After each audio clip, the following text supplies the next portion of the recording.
I'm a full-time riding instructor. I want to make this video to show you exactly how much I make because most people either overestimate it or they don't know where the money actually goes. At the beginning of 2025, I started off the year with 25 students. So these numbers are based on only having 25 students, and a certain number of them are private lessons and a certain number of them are group lessons. Now I charge $55 for a group lesson and $65 for a private lesson, and that's for 1 hour. This doesn't include the half hour before and after their lessons where they groom and tack up, mostly independently. Here are all the numbers before expenses.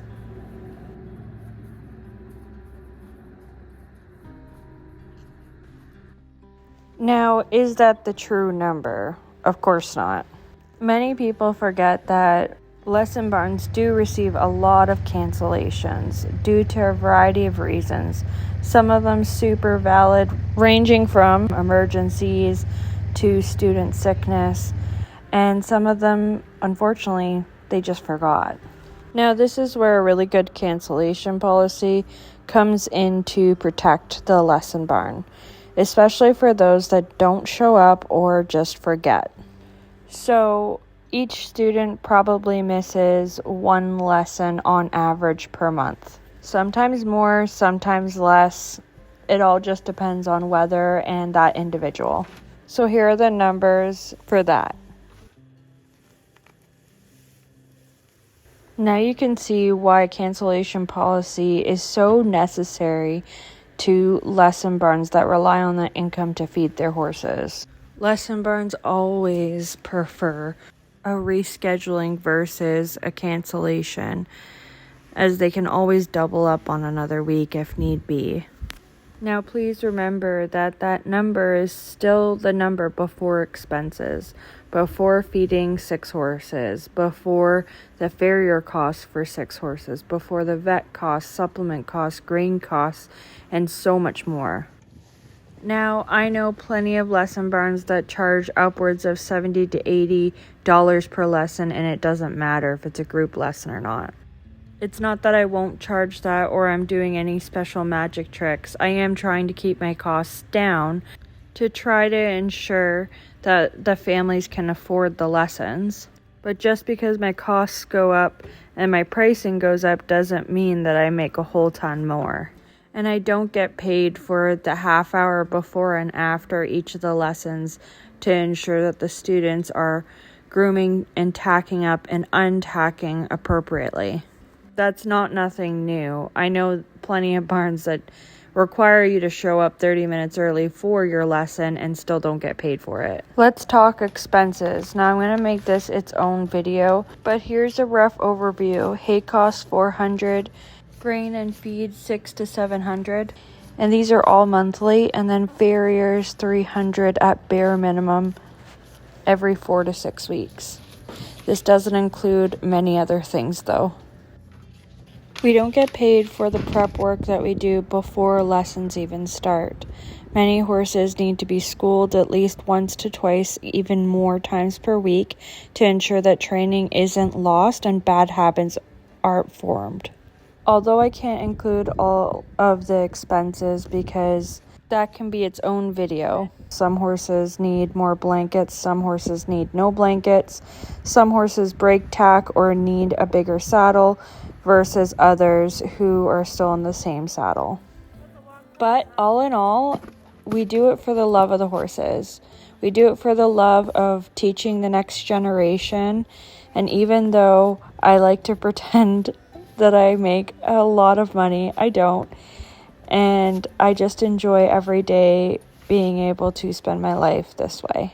I'm slowly integrating new practices and ways to ensure that I have at least some profit.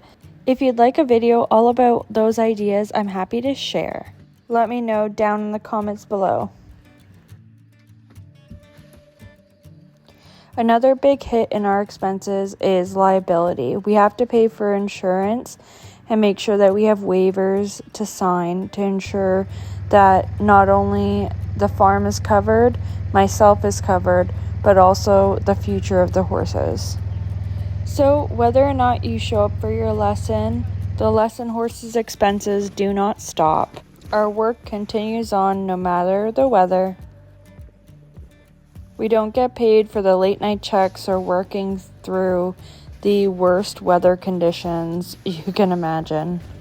At the end of the day, I do it for the kids to ensure that they have a safe, inclusive farm where they can learn how to ride.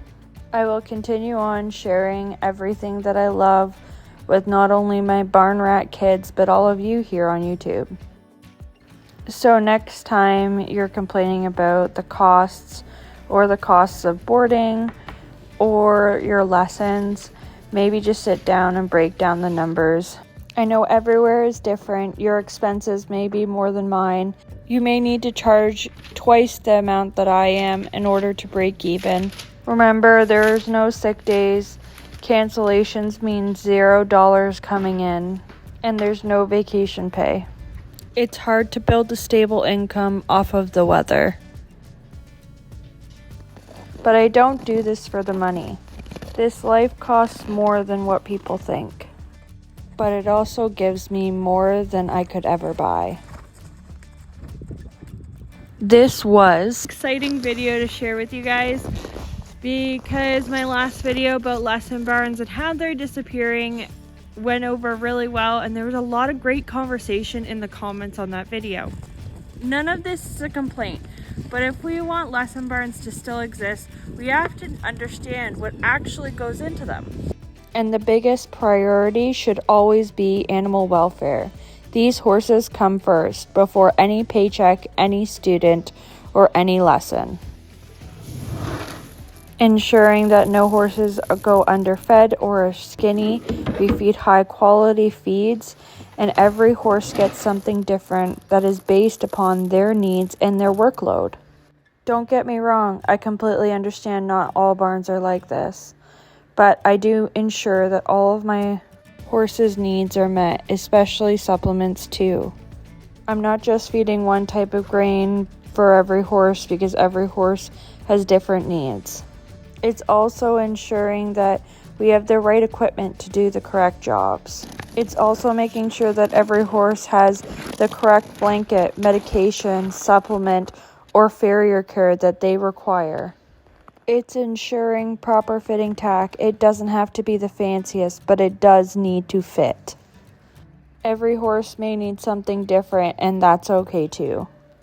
Investing in tack is like investing in a good horse.